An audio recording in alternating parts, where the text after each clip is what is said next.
আসসালামু আলাইকুম, সবাই কেমন আছেন? শুরু করি তাহলে আজকে ক্লাস।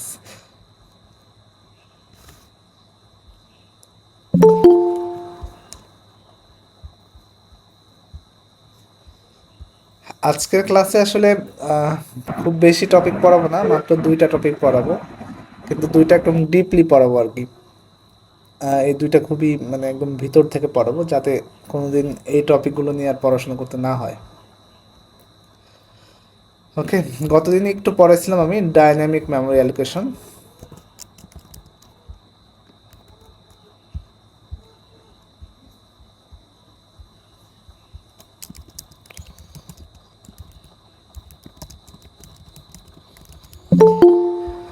এখান থেকে একটু পড়াবো।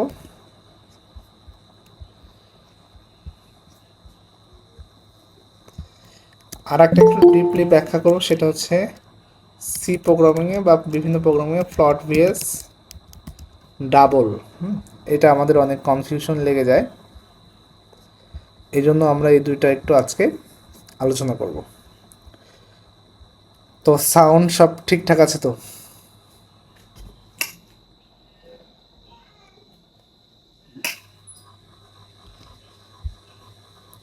সাউন্ড সব ঠিকঠাক আছে?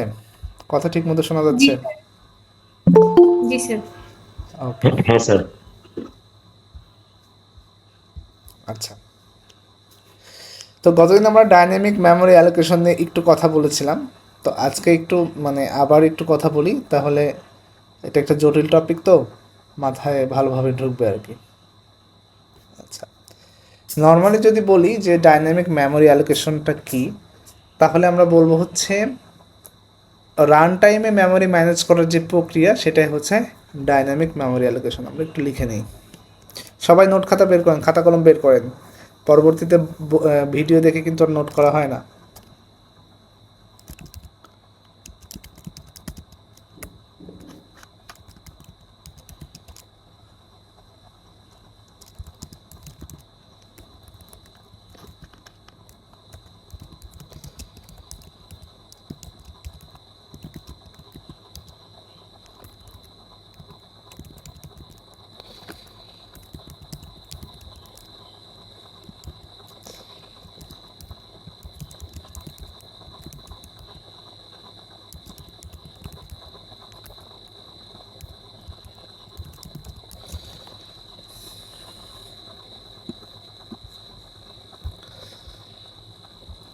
দেখেন, গতদিন আমি হচ্ছে কম্পাইল টাইমে এবং রান টাইম মানে অনেক ডিপলি পড়াইছিলাম। আমার মনে হয় এই দুইটা টপিকের উপরে মানে আর পড়াশোনা কোনোদিন করা লাগবে না। তো তাহলে আমরা ডাইনামিক মেমোরি ম্যানেজ করার ডাইনামিক মেমোরি রান টাইমে যে মেমোরি ম্যানেজ করব আমরা, সেই যে প্রক্রিয়াটা, এটাই বলা হয় হচ্ছে ডাইনামিক মেমোরি অ্যালোকেশন। ঠিক আছে, তাহলে এটা কোথায় কখন হয়? রান টাইমে আর কি। এখান থেকে এমসিকিউ এটা হবে। তো এখন গতদিন আমি একটা সংজ্ঞা লিখে দিয়েছিলাম, সেটা হচ্ছে যে যেরকম মেমোরি অ্যালোকেশন হলো এমন একটা প্রক্রিয়া যেখানে প্রোগ্রামিং চলাকালীন সময়ে বা রান টাইমে প্রয়োজন অনুযায়ী হিপ থেকে মেমোরি অ্যালোকেট করে আর কি, এরকম। আচ্ছা, যে হিপটা আসলে কি, এটা নিয়ে আজকে একটু আলোচনা করব। আমি সবসময় একটু করে কনফিউশন লাগাই দেই, যাতে ওই টপিকগুলো ভালোভাবে ক্লিয়ার হয় আর কি। তো হিপ মেমোরি আর হচ্ছে হিপ ডেটা স্ট্রাকচার দুটো আলাদা জিনিস, ঠিক আছে? আচ্ছা, আমি একটু লিখে নেই। একটা হচ্ছে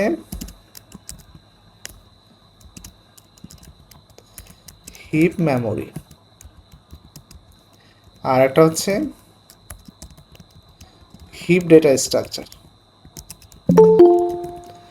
ওকে, তো হিপ মেমোরিটা কি, সেটাতে আমরা আসবো আগে। হ্যাঁ, এত লেট করে সবাই এখনো জয়েন করছে। সবাই আগে আগে জয়েন করবেন। হ্যাঁ, বারবার এই যে আমাকে ক্লিক করতে হচ্ছে।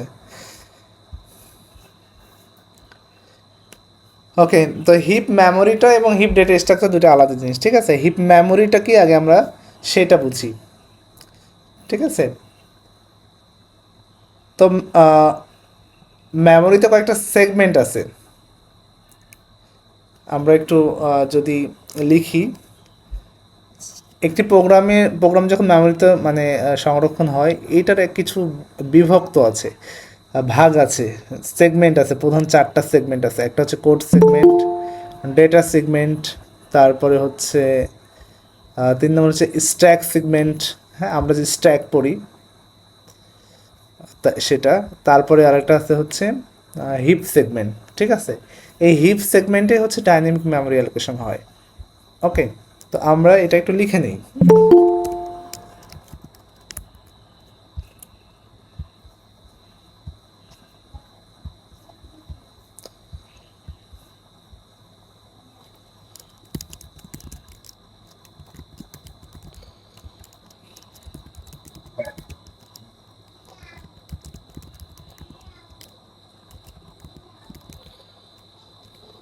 সাধারণত 4টি প্রধান সেগমেন্টে বিভক্ত থাকে।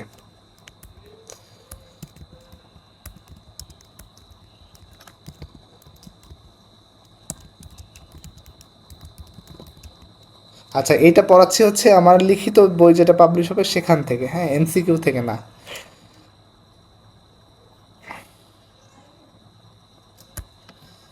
সেগমেন্ট,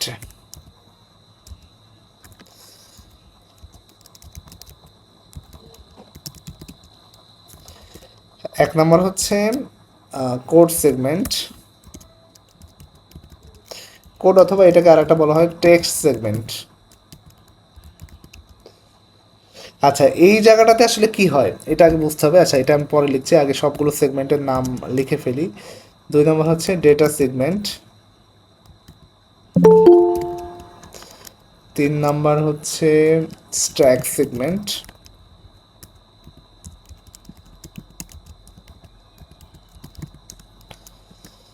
4 নাম্বার হচ্ছে হিপ সেগমেন্ট।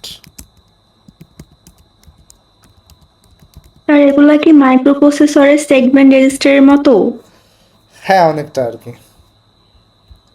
হিপ সেগমেন্ট কখনো পড়া হয় নাই তো স্যার। আচ্ছা, এটাই পড়াচ্ছি আজকে আসলে। তো আসলে এই 4টা সেগমেন্টে আসলে সব কিছু ভাগ থাকে, মানে প্রোগ্রামে যে মেমোরি থাকে মূলত এই 4টা সেগমেন্টে আসলে ভাগ থাকে।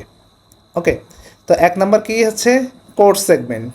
ঠিক আছে, 1 নাম্বার হচ্ছে কি সেগমেন্ট, কোড সেগমেন্ট। এখানে আসলে কি হয়, এখানে হচ্ছে মেশিন ইনস্ট্রাকশন থাকে, প্রোগ্রামের কি থাকে, মেশিন যে ইনস্ট্রাকশন সেটা থাকে। ওকে, তাহলে আমরা একটু এটা লিখে নিই।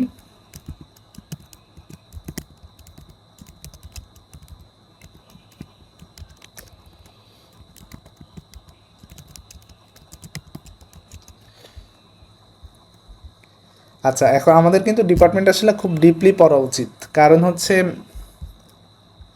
ডিপলি পড়া উচিত, কারণটা হচ্ছে ডিপলি যদি না পড়ি আমরা ওই যে মানে অন্যান্য ইঞ্জিনিয়ারিং ভার্সিটিগুলো তো মানে আমাদের সাথে কম্পিটিশন করছে। তো এখন আমরা যদি ভালো করে না পড়ি ওদের সাথে কিন্তু পারবো না। ঠিক আছে, এই জন্য ডিপলি পড়াটা খুবই খুবই জরুরি। আচ্ছা, তাহলে এইগুলোতে কি থাকে, কোড সেগমেন্টে প্রোগ্রামের মেশিন ইনস্ট্রাকশন থাকে। হ্যাঁ, আর হচ্ছে যে এটা কি মানে ফিজিক্যাল মেমোরি সেগমেন্ট নাকি এটা মানে সফটওয়্যারের ফাংশন আর কি? এটা হচ্ছে লজিক্যাল বলা যায় আর কি। হ্যাঁ, আচ্ছা। ঠিক আছে, তো এটা আসলে লজিক্যালি এটা মানে সেগমেন্টে আসলে ভাগ থাকে প্রত্যেকটা যে মেমোরি আমাদের যে প্রোগ্রাম, এটা আসলে লজিক্যালি বলবো এটা 4টা প্রধান সেগমেন্টে আসলে ভাগ থাকে। তো একটা হচ্ছে কি কোড সেগমেন্ট, 2 নম্বর কি ডেটা সেগমেন্ট। তার ডেটা সেগমেন্টে কি থাকে কেউ কি জানা আছে কারো?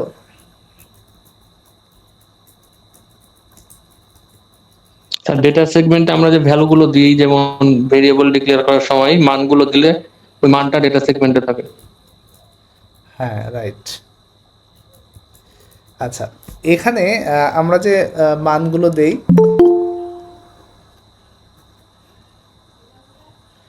আচ্ছা, তো গ্লোবাল মান দেয় আবার স্ট্যাটিক যে মান দেয়, এগুলো সবই হচ্ছে এখানে থাকে। ঠিক আছে, তো ডেটা সেগমেন্ট এটা আসলে লজিক্যাল পার্টি আর কি।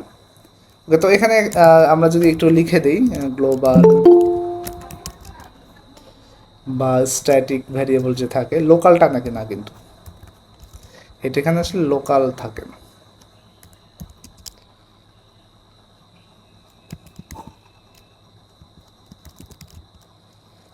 Static variable. আচ্ছা, এখানে যখন আমার স্ট্যাটিক ভ্যারিয়েবল একটা কথায় আসলো, একটু মানে সংযোগ করে নিই। এবারের বিসিএসে কিন্তু এই স্ট্যাটিক ভ্যারিয়েবল থেকে একটা কোশ্চেন আসছিল, ঠিক আছে? কোশ্চেনটা কি? কোশ্চেনটা হচ্ছে এক মিনিট।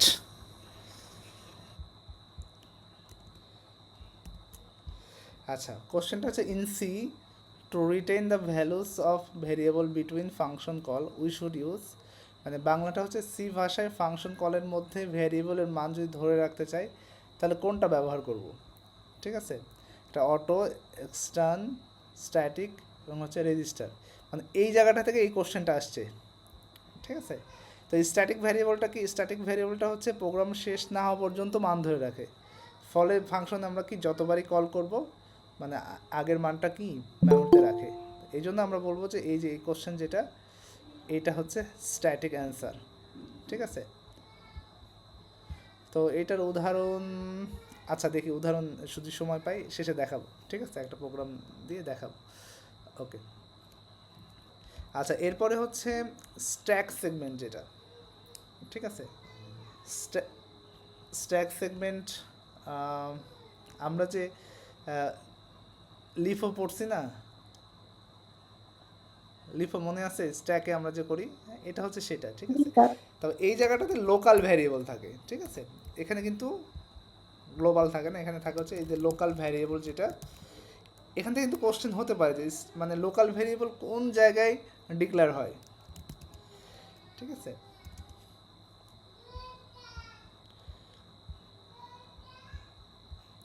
না, আজকে ডেটা কমিউনিকেশনের একটা পার্ট লিখছিলাম, মানে আমার যে এমসিকিউ বই হবে সেখান থেকে।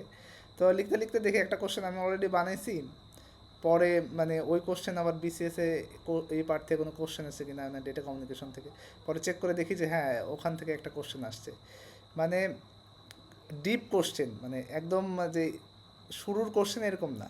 মানে এখন যে কোশ্চেনগুলো হবে আপনারা যারা এমসিকিউ পরীক্ষা দিবেন এটা একটু মাথায় রাখবেন, বর্তমানে যে কোশ্চেনগুলো হচ্ছে এইগুলো কম হচ্ছে বোর্ডে আসে, মানে আগের পরীক্ষাগুলো থেকে আসা খুব কম, ঠিক আছে? আপনারা যদি একটু চেক করেন তাহলে এটা বুঝতে পারবেন।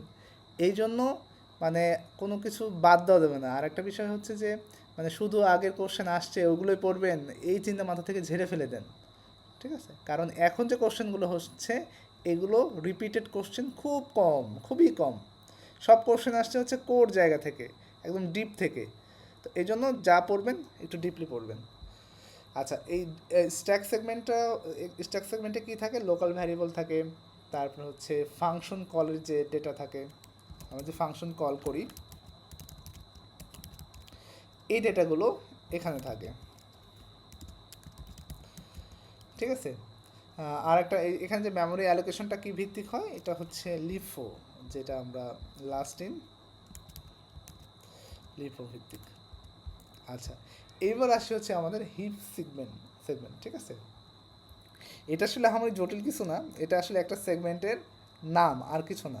মানে হিপ মনে করলে আমরা মনে করি যে হচ্ছে সেই ম্যাক্স হিপ, মিনি হিপ আসবে বা এরকম, ব্যাপারটা কিন্তু এরকম না, ঠিক আছে? এটা হচ্ছে একটা সেগমেন্টের নাম। এই জায়গাটাতে হচ্ছে ডাইনামিক মেমোরি অ্যালোকেশন হয়, ঠিক আছে?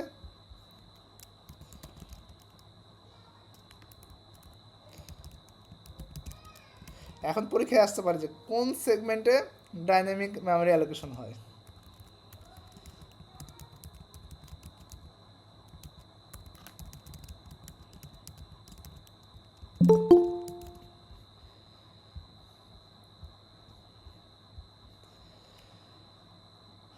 ওকে, তাহলে আমরা বলবো কোন সেগমেন্টে ডাইনামিক মেমোরি অ্যালোকেশন হয়? হিপ সেগমেন্টে, ঠিক আছে? তাহলে আমরা যেটা পড়লাম এতক্ষণ, যে একটা প্রোগ্রামের মেমোরি যেটা আছে সেটা প্রধানত চারটি সেগমেন্টে বিভক্ত, একটা কোড সেগমেন্ট, একটা ডেটা সেগমেন্ট, আর একটা স্ট্যাক সেগমেন্ট, একটা হচ্ছে হিপ সেগমেন্ট। আচ্ছা, এই ডেটা সেগমেন্টে আমরা একটু লিখে নিই। এখানে দুইটা জিনিস থাকে, একটা হচ্ছে যে ইনিশিয়াল মান হতে পারে, দেওয়া থাকতে পারে, আর একটা হচ্ছে আনইনিশিয়াল ডেটাও থাকতে পারে, ঠিক আছে? এই জায়গাটাতে যে কোনো আমরা যদি ডেটা দেই, ইনিশিয়ালাইজ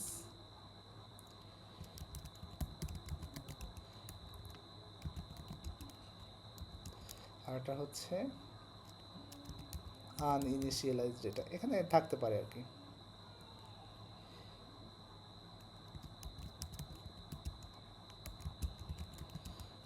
ওকে, এখানে থাকতে পারে। আচ্ছা, আর যখন আবার এটা লিখলাম তাহলে একটু প্রোগ্রাম আসলে করেই দিই। এই স্ট্যাটিক ভেরিয়েবলের ক্ষেত্রে যদি আমরা মান ডিক্লেয়ার না করি তাহলে কি হবে, মানে আমরা যদি মান ইনিশিয়াল না করি, যেরকম আমরা গ্লোবালের ক্ষেত্রে কি ছিল, আমরা যদি কোনো মান ডিক্লেয়ার না করি তাহলে কি হয়, কোনো মান যদি না দেই, সরি ডিক্লেয়ার না, কোনো মান যদি আমরা ইনিশিয়াল না করি তাহলে কি হয়, কেউ একজন জিরো না গার্বেজ, জিরো, তাই না? আচ্ছা, এখন জিরো থাকে। এখন এই স্ট্যাটিক ভ্যারিয়েবলটাও কিন্তু সেম, এটা কিন্তু এই জায়গাটাতেই, মানে এখান থেকে আসলে যেটাই আসে এই ডেটা সেগমেন্ট থেকে, সেখান থেকে হচ্ছে এইটা জিরোটাই কল হয়। ওকে, জিরোটা ইনিশিয়ালাইজ হয়। যদি আমরা একটু একটা প্রোগ্রাম দেখি, ওকে,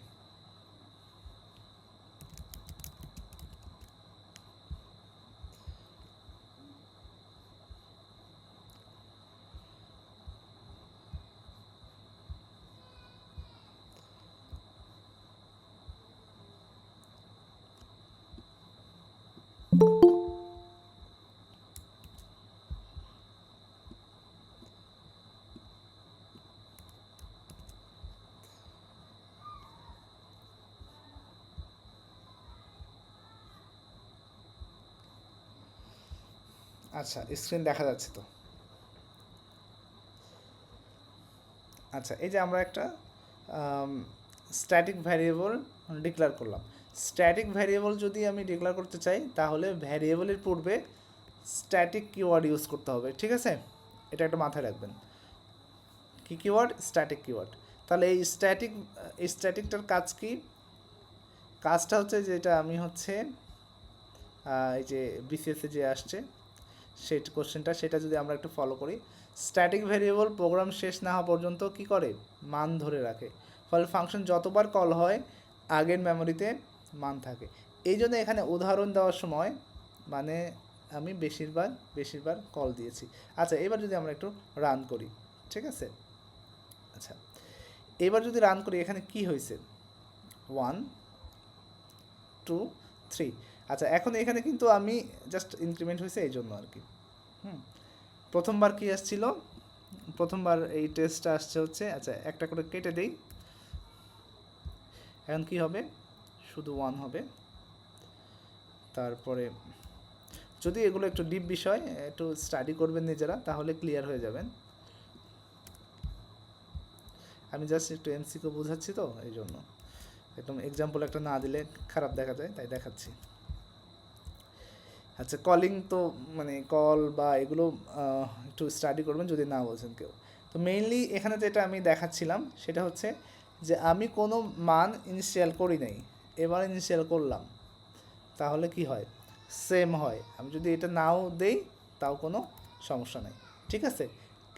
এই সেম জায়গাটাতে কি আছে, গ্লোবাল ভেরিয়েবল আছে। সেম জায়গাটাতে কি আছে, গ্লোবাল ভেরিয়েবল আছে। এই গ্লোবাল ভেরিয়েবলটা ডিক্লারেশনেও কোনো মান যদি আমি ইনিশিয়ালাইজ না করি তাহলে সেটা গার্বেজ হয় না, জিরো হয়, ঠিক আছে? কিন্তু লোকাল ভেরিয়েবলের ক্ষেত্রে এটা যদি আমি কোনো মান ডিক্লেয়ার না করি তাহলে সেটা কি হবে, গার্বেজ হবে, ঠিক আছে? এইটুকু ক্লিয়ার সবাই?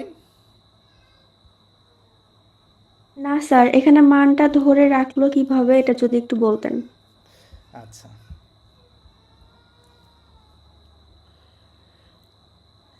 এই জায়গাটাতে এই যে দেখো, মানে এটা এখানে কি আছে, প্রথমে কি হয়েছে আমার, 1 এক হয়েছে, বাড়ছে।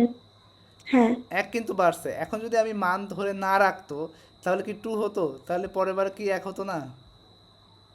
ও আচ্ছা, জি স্যার, বুঝতে পারছি। ক্লিয়ার? আচ্ছা, জি স্যার, ক্লিয়ার। ওকে। আচ্ছা, এইবার আর একটা টপিকে যেতে চাচ্ছি। কী টপিক নিতে চাইছিলাম? আচ্ছা, ফ্লট ভিএস ডাবল, দুইটাই একটু ডিপলি বোঝাচ্ছিলাম আর কি।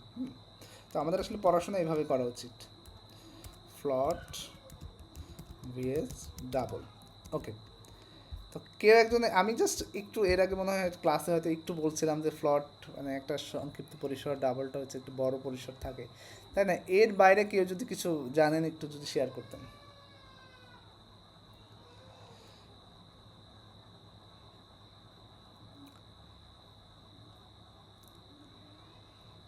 নাকি কারো মনে কখনো চিন্তা মানে এই কোশ্চেন আসেই নাই?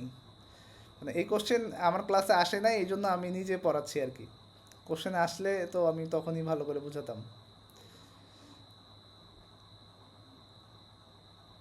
আচ্ছা, অথবা মানে খুব বেশি ক্লাস নিয়েছিলাম সেই দিন হয়তো বেশি বোঝাই নেই, এটাও হতে পারে। হ্যাঁ,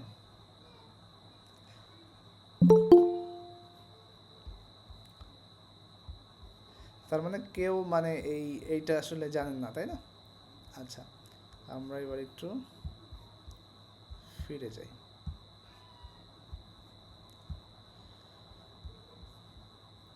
তাহলে এখন আমরা ফ্লট ভিএস ডাবলে যাব। ফ্লটটা কত জায়গা দখল করে? 4 বাইট, তাই না? ডাবলটা হচ্ছে 8 বাইট। ওকে, আচ্ছা, এখন ফ্লোটের আসলে কাজ কি? মানে 4 বাইট জায়গা দখল করে সেটা বুঝলাম, ওকে। 8 বাইট জায়গা দখল করে ডাবলটা, এটা বুঝলাম। তাহলে এটা আসলে দশমিকের পরে কতটুকু জায়গা দখল করে সেটা আমাদের ইম্পর্টেন্ট। দুইটাই তো দশমিক ভ্যালু, মানে যে মানে ফ্লোটিং পয়েন্ট ভ্যালু কিন্তু স্টোর করে। তাহলে কোনটা আসলে কতটুকু স্টোর করে এইটা আমাদের জানতে হবে। এটা ভাইভাতেও কোশ্চেন হতে পারে, মাস্ট বি ডিপলি কোশ্চেন তো এটা হতে পারে। ওকে, তো ফ্লট এটা হচ্ছে 6 থেকে 7 ডেসিমাল ডিজিট হতে পারে দশমিকের পরে, ঠিক আছে? আর এইটা একটু বেশি, 15 থেকে 16।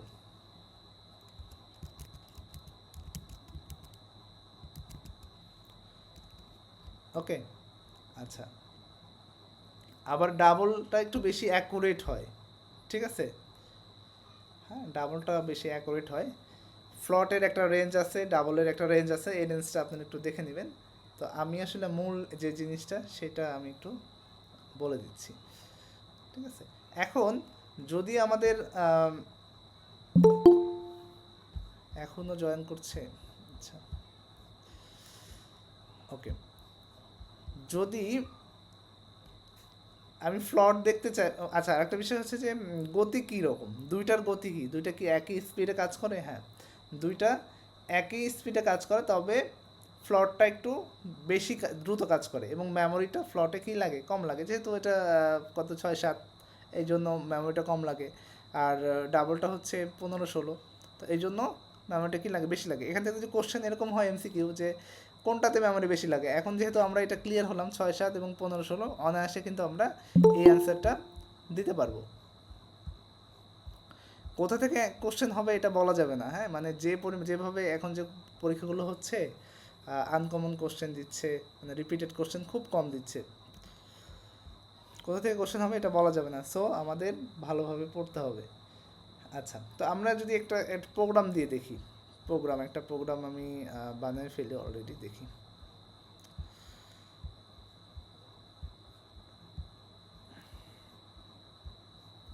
আচ্ছা,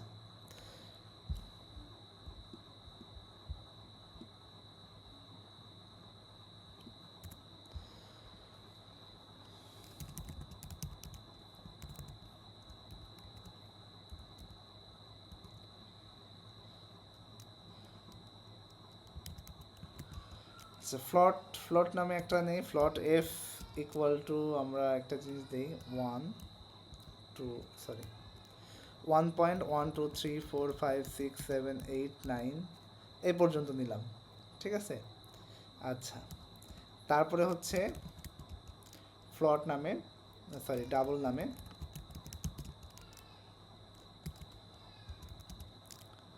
এটা 1.123456789 এই পর্যন্ত নিলাম। ওকে, আচ্ছা এবার আমরা আউটপুটে দিব প্রিন্ট। আচ্ছা একটা জিনিস বলে রাখি, যখন আপনি ফ্লট নেবেন তখন এটার শেষে এফ দিতে হবে। কি দিতে হবে? এফ দিতে হবে। যদি এফ না দেয় সে অটোমেটিক সেটাকে ডাবল মনে করবে। বুঝতে পারছেন? সব ভালো করে বোঝেন। দশমিকের শেষে যদি আমি এফ না দেই তাহলে কম্পাইলার কি করবে? অটোমেটিক কি মনে করবে? ডাবল মনে করবে। প্রিন্ট এফ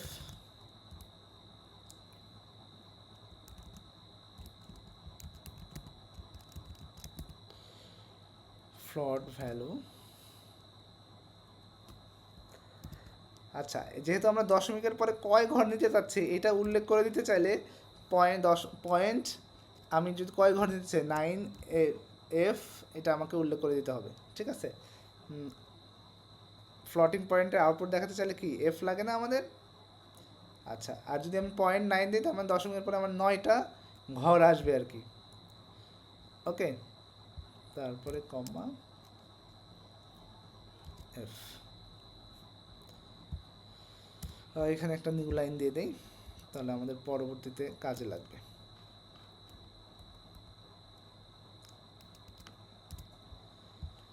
আচ্ছা আমরা সেম আর একটা এটা কপি করে ফেলি।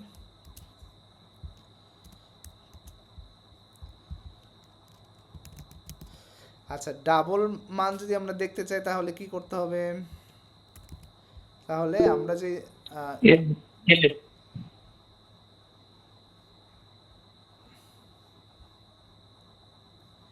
আচ্ছা একজন কোশ্চেন করছে why use print F not print. আচ্ছা সি প্রোগ্রামিংয়ে প্রিন্ট এফ ইউজ করা হয় আর পাইথনে প্রিন্ট ইউজ করা হয়। ঠিক আছে, আমরা সি প্রোগ্রামিং দিয়ে করছি।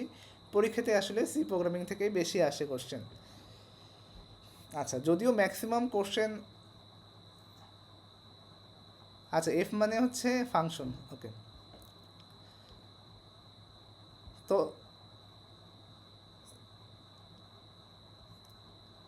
আচ্ছা কি যেন বলতে চাইলাম ভুলে গেলাম। স্যার ডাবল ভ্যালু নিলে কি করতে হবে সেটা বলছিলেন। আচ্ছা ডাবল ভ্যালু নিলে এখানে কি লিখতে হবে সেটা হচ্ছে এলএফ। ঠিক আছে, আমরা ওই যে ফরম্যাট স্পেসিফাই পড়ছি না আমরা।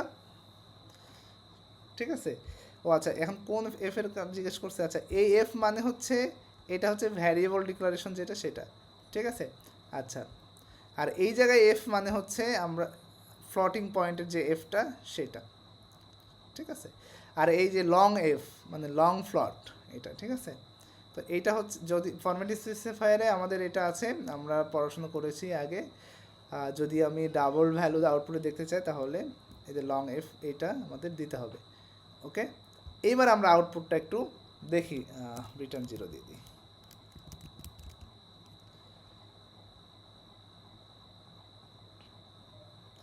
আমাদের আগের মনে একটা থেকে গেছে।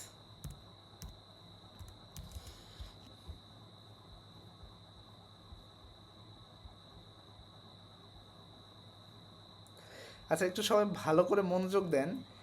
এইবারে যে উপরের যে ফ্লটিং ভ্যালু কি আসছে দেখেন তো, 1 2 3 4 সবাই দেখতে পাচ্ছেন? সবাই দেখতে পাচ্ছেন তো? 3 4 5 6 6 এর পরে উল্টা পাল্টা আসছে দেখেন, 8 3 6, তাই না? বলেন তো কোন পর্যন্ত ঠিক দেখাইছে? এই 6 পর্যন্ত, অনেক সময় 7 ঘর পর্যন্ত নেয় দেখেন, তারপরে কিন্তু ভুল দেখাইছে। কিন্তু ডাবলের ক্ষেত্রে কি করছে দেখেন, ডাবলের ক্ষেত্রে কিন্তু শেষ পুরোটাই কি নিছে? পুরোটাই ঠিকঠাক নিয়েছে। হ্যাঁ, ওকে। এখন আমি যদি এখানে এফ না দিতাম তাহলে কি হতো? আচ্ছা এফ না দিলেও এখানে যে এফ লিখছি এই জন্য আমাদের এটাকে ফ্লটিংই ধরে নিছে আর কি। হ্যাঁ, কিন্তু এখানে যদি আমি লং এফ দিতাম তাহলে কি হয়ে যেত? এই যে যেটা ডাবল সেটাই হয়ে যেত। ওকে, এখন তাহলে আমরা যদি এখানে 3 দিতাম তাহলে কি অটোমেটিক আমাদের 3 ঘর কি 3 ঘর কিন্তু সুন্দর করে আসতো। তাহলে আমি কি ডিফারেন্সটা বুঝাতে পারলাম যে হচ্ছে ফ্লটে কতটুকু হবে এবং কখন আমরা ফ্লট ইউজ করব, কখন আমরা ডাবল ইউজ করব, আমি কি এটা বুঝাতে পারলাম?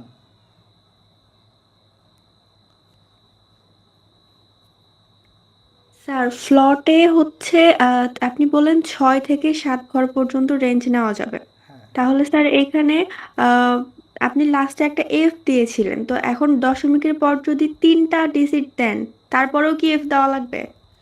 হ্যাঁ, এখানে যদি এফ না দিই তারপরেও ধরে নিবে, এই যে আমি একটু করেই দেখাই। হ্যাঁ, এটা ধরে নিবে। কারণ কি, কারণ এই জায়গাটাতে আমি কি কি দিছি, এফ দিয়েছি, এই জি জন্য স্যার। এটা কাজ করবে ঠিক মতো।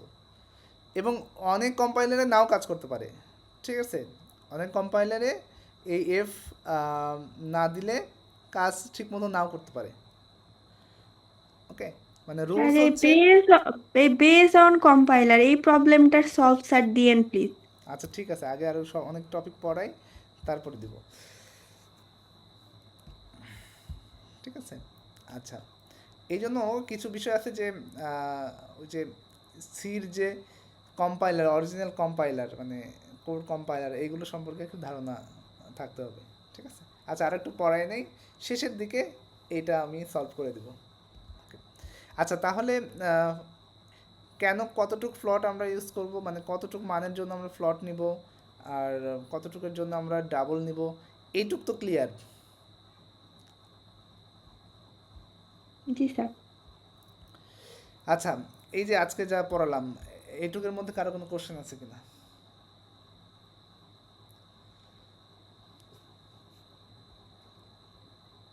না স্যার, ওটা আবার একটু দেখলেও হয়ে যাবে।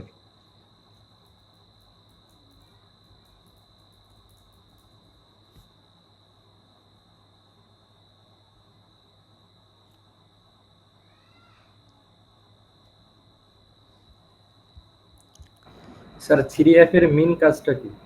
ও আচ্ছা আচ্ছা, 3F এর মেইন কাজ হচ্ছে, 3F এর মেইন কাজ হচ্ছে, এখানে 3 মানে কি, এই 0.3 লিখছি এটা। হ্যাঁ, 0.3 মানে দশমিকের পরে কয় ঘর নিবে। এই যে 3 লিখছি মানে 3 ঘর নিচ্ছে। এখানে যদি আমি 5 লিখতাম তাহলে হচ্ছে 5 ঘর হতো, ঠিক আছে? আচ্ছা, একজন আমাকে কোশ্চেন করছিল যে এফ এর মানে কি, আসলে কোন এফ এর মানে আমি একটু ক্লিয়ার হতে চাচ্ছি, কেউ একজন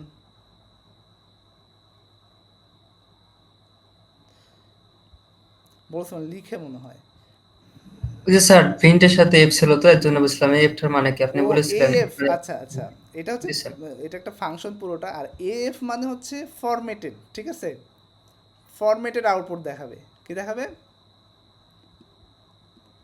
ফরম্যাটেড। এই প্রিন্টএফ মানে ফরম্যাটেড, ঠিক আছে? মানে এটা হচ্ছে সি প্রোগ্রামিংয়ে আছে, টপিক আছে, আম, মানে এটার ফরম্যাটেডের উপরে, এটা ফরম্যাটেড ডেটা কোন ফাংশন আউটপুট দেয়, এরকম কিছু টপিক আছে, ঠিক আছে? তো এগুলো একটু মানে রিসার্চ করলে আশা করা যে পাওয়া যাবে। এটা ফরম্যাটেড। একটা এমসিকিউ আছে, আমি আমার এই যে এমসিকিউ বই যেটা লিখছি সেখানে দিয়েছি, যে হচ্ছে ফরম্যাটেড আউটপুট দিতে চাইলে কোন ফাংশন ইউজ করব, যে প্রিন্টএফ, ঠিক আছে? কারণ অনেক আছে, গেট চার, পুট চার, তারপরে গেটস, পুটস, এর অনেক ফাংশন আছে। তো ওগুলো ইউজ না করে কেন হচ্ছে প্রিন্টএফ বা স্ক্যানএফ ইউজ করব, এগুলোর একটা ব্যাপার আছে।